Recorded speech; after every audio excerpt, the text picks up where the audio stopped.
Hi friends, போன வீடியோவில் integer data type பற்றி பார்த்துருந்தோம். அதிலே இன்டிஜர் ஓவர்ஃப்ளோன்னு ஒரு கான்செப்ட் இருந்தது. இப்போ நம்ம அதோட ரேஞ்சில் ஹையஸ்ட் வேல்யூவில் லோவஸ்ட் வேல்யூவை தாண்டி நம்ம வேல்யூ கொடுத்தோன்னா ரேப் அரவுண்ட் ஆகி சேம் வேல்யூ தான் ஸ்டோர் ஆகும்னு பார்த்துருந்தோம்.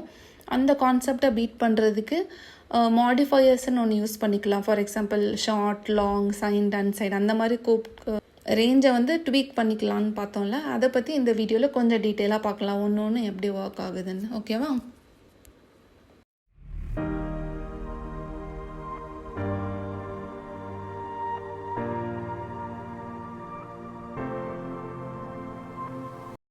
டாபிக்குள்ளே போகிறதுக்கு முன்னாடி லாஸ்ட் வீடியோவில் கேட்ட குவிஸோட ஆன்சர் பார்த்துடலாம்.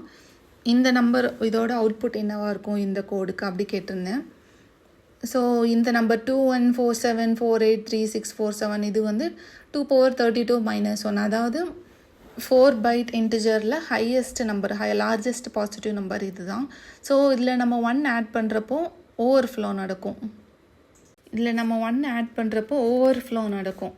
ஸோ ஓவர்ஃப்ளோ நடந்து அதில் இருக்கிற ரேப் அரவுண்ட் ஆக்கும்போது இதில் இருக்கிற நெகட்டிவ் நம்பர் வரும். இதில் இப்போ மாடிஃபையர்ஸ் யூஸ் பண்ணுறப்போ ஒரு டைப்புக்கும் என்ன மாதிரி சைஸ் அலோகேட் ஆகும், ரேஞ்ச் என்ன அப்படின்ட்டு இந்த டேபிளில் இருக்குது. ஜஸ்ட் லைட்டாக ஞாபகம் வச்சுக்கோங்க ஒரு அண்டர்ஸ்டாண்டிங்காக.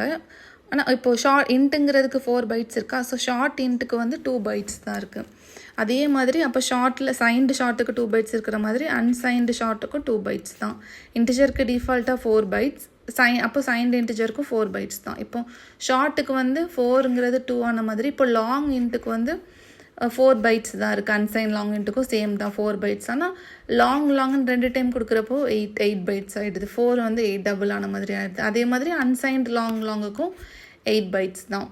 மேபி சில இதில் ஒரு சின்ன குவிஸ் மட்டும் கேட்டுக்கலாம். What is the difference in range between signed short int and unsigned short int? இது நீங்கள் யோசித்து பார்த்தீங்கன்னா ஷார்ட் இன்ட்டுக்கு எல்லாமே ஒரு 2 பைட்ஸ் தான் அலாட் ஆகுது, சைன்டோ அன்சைன்டோ. இதில் என்ன டிஃப்ரென்ஸ் இருக்கும்? இதில் range minus something to plus something, negative number இருக்கும், பாசிட்டிவ் நம்பர் இருக்கும். இதுவே அன்சைன்டாக இருந்தால் 0 to அதே ரேஞ்சு டபுள் ஆகும். ஸோ ப்ராபப்ளி இந்த ஆன்சர் டபுளாக தான் இருக்கும்.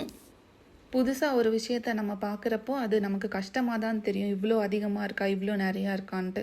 ஆனால் நம்ம அதை பார்த்து பயப்படக்கூடாது. டெய்லி நம்ம சின்ன சின்ன ஸ்டெப்பாக எடுத்து வச்சோன்னா கண்டிப்பாக நம்ம அதை நம்ம கோலை நோக்கி அதை கொண்டு போயிட்டுருக்கோம். கண்டிப்பாக